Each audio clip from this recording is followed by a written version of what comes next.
when my father came to Mexico the first Sunday, the friends that he knew, also Jewish immigrants that they were living in this, the most important harbor in Mexico, Veracruz, they took him for lunch.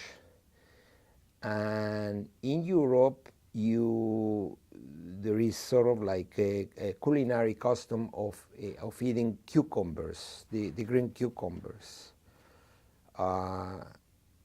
And they gave one to my father, pretending it was a cucumber, but it was not a cucumber, it was a hot pepper, very hot pepper. And my father didn't have the vaguest idea of what it was.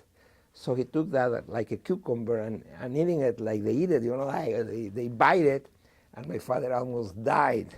They played a joke on my father, So this is one of the stories that, even the food was different, right?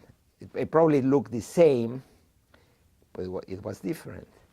And it was shocking, But at the end, they got immersed in the Mexican culture. They became Mexican citizens. They never went back to Europe. As actually,